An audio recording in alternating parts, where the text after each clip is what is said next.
Shalom Aleichem, le shiur sera Leilou Nishmat Baruch Jean-Paul Ben Becha.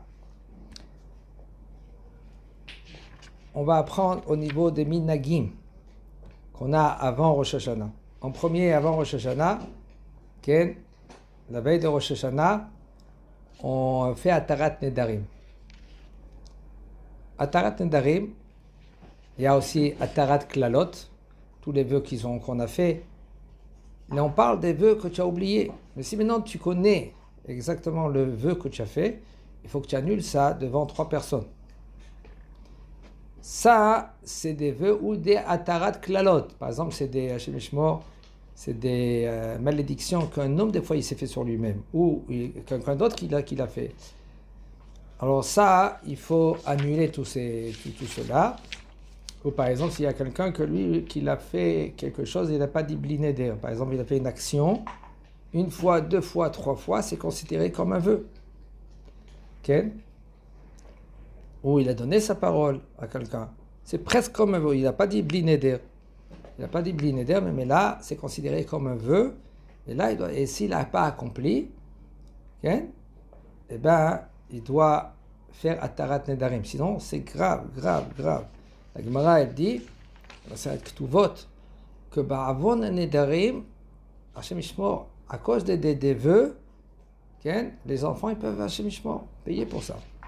C'est pour cela un homme ou une femme, comme la Gemara, elle dit, là-bas sur place, un homme, il peut divorcer sa femme, parce qu'il peut dire, je ne veux pas une femme qu'elle fait des vœux.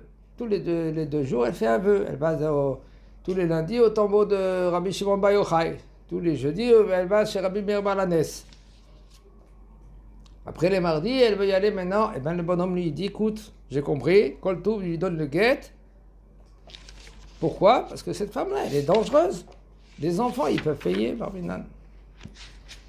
Ceux-là qui ont le minag de jeûner la veille de Rosh Hashanah, alors,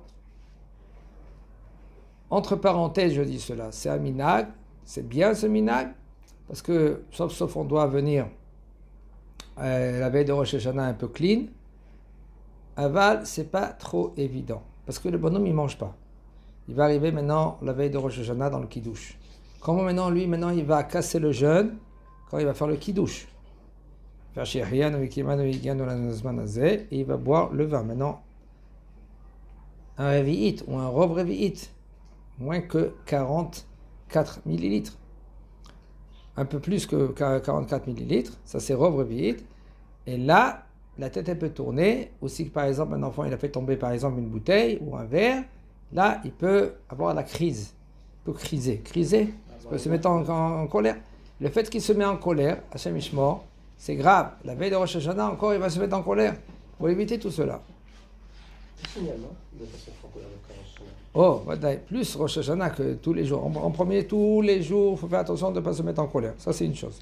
La veille de Rosh Hashanah, tu vas être jugé là. Si c'est ce soir ou c'est demain, tu vas être jugé. Et puisque tu vas être jugé, fais attention. Un homme que lui, qu'il est devant un juge, il tremble. Au moins, il tremble. Et le bonhomme, lui, il se met en colère. Ça, chez Mishmor, il faut se préparer à tout cela. Si un homme ne s'est pas préparé, il peut trébucher. En premier, de faire des shiur moussar tous les jours. Tu vas être jugé. On va être tous jugés devant Melech Malchim Melachim. Tout le monde. Ah, le mal, il est là. Que le mal, il est là. Le mal, il est là pour faire payer ceux-là que maintenant,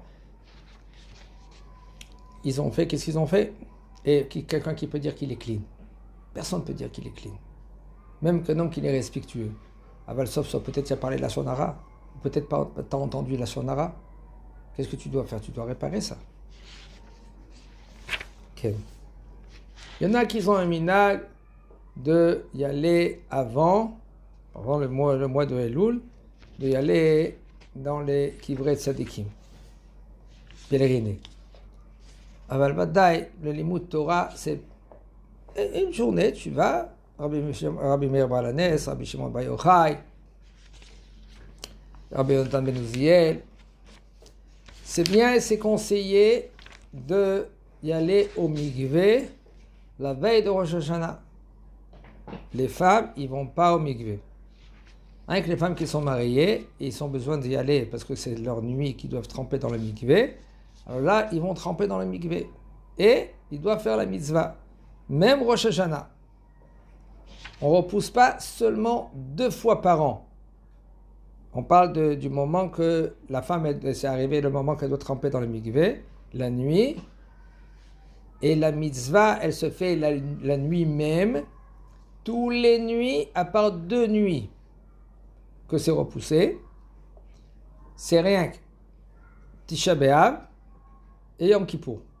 C'est les 2 nuits. À part toutes ces 2 nuits, Rosh Hashanah, même Shavuot, même que c'est des jours, des nuits qui sont très, très, très sacrés, quand même, si c'est la mitzvah, on parle de, c'est la nuit que doit tremper dans le mikvé, il est obligé. On ne repousse pas le mikvé à cause de ces nuits-là, même que c'est ces nuits qui sont très importantes, même Shavuot aussi, même Rosh Hashanah, là, on ne repousse pas.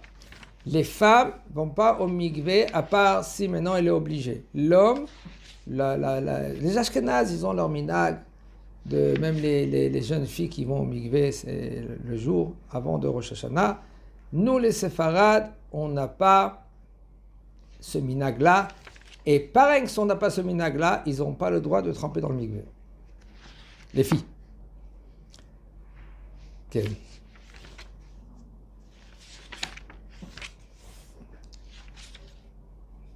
חזק וברוך.